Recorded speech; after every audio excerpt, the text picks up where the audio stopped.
Vous en voulez plus?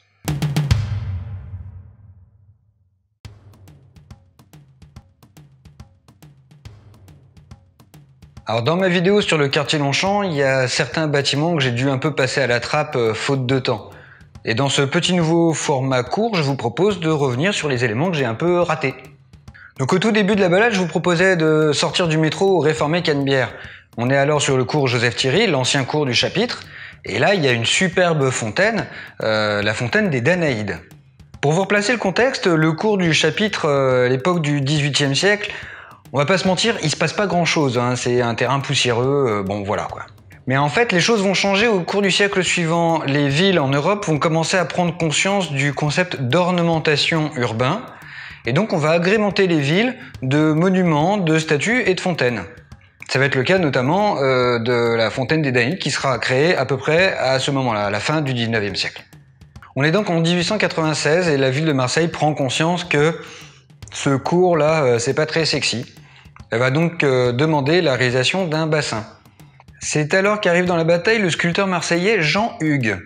Lui, c'est un petit malin et il va profiter de la décision de construire un bassin pour plancher dans son coin, sans qu'on lui demande quoi que ce soit, à l'élaboration d'une fontaine. Jean Hugues va travailler son histoire de fontaine sur le thème des Danaïdes. Alors les Danaïdes, c'est un petit bout de la mythologie grecque. En gros, ça raconte l'histoire du roi d'Arabie Égyptos, qui propose de marier ses 50 fils aux 50 filles de son frère Danaos. Grosse fécondité chez les rois de l'époque. Danaos accepte la proposition de son frère, puisque pourquoi pas après tout. Mais, comme le veut la tradition, il va d'abord consulter un oracle, et l'oracle lui dit « Non, ça sent pas bon pour tes 50 filles, elles vont se faire zigouiller le soir de leur nuit de noces par leur nouveau mari. » Piqué au vif, Danaos va donc confier à chacune de ses 50 filles une grande épingle qu'elles pourront dissimuler dans leur chevelure pour que, le moment venu, elles puissent transpercer le cœur de leur nouveau mari. Et bien sûr, le moment venu, les femmes vont s'exécuter, sauf une. Évidemment, les 49 meurtrières vont être jugées et condamnées à une peine que seule la mythologie grecque sait les inventer, remplir éternellement une jarre d'eau percée. Bref, les Danaïdes, c'est un sujet pour une fontaine assez évident. Et en 1904, notre ami Jean Hugues va proposer ses dessins à la ville de Marseille, qui va accepter la proposition. Sauf que définitivement, Jean Hugues, c'est un petit malin. Et il sait que la ville de Marseille n'a pas un copec. Il va donc faire appel au gouvernement pour cofinancer son œuvre. Résultat des courses, en avril 1907, Jean Hugues a terminé son travail et il notifie la ville de Marseille que la fontaine est prête à installer. Et là, c'est le drame. En fait, la ville de Marseille n'a pas du tout réalisé les travaux préparatoires à l'installation de la fontaine en eau et de la pierre qui pèse mine de rien 12 tonnes. Bref, en décembre 1907, ça y est, tout est prêt, la fontaine est installée sur son nouveau socle, formidable, il n'y a plus qu'à l'inaugurer. Seulement voilà, le gouvernement ayant participé financièrement à l'élaboration de la fontaine, il faut qu'il y ait un membre du gouvernement qui assiste à la cérémonie d'inauguration.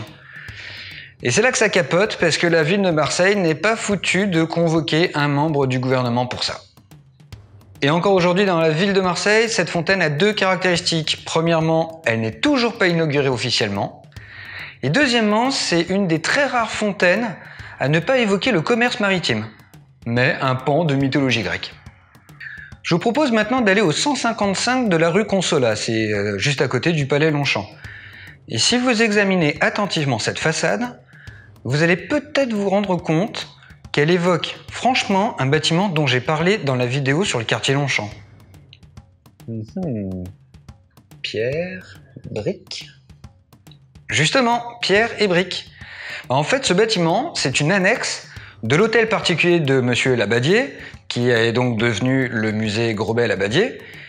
Et c'est exactement le même dessin de façade, du moins dans les matériaux, que l'hôtel particulier lui-même. Et ça, c'est assez rare qu'une annexe reprenne le même dessin que le bâtiment principal. Sans surprise, c'est évidemment le même architecte qui a fait les deux bâtiments, hein.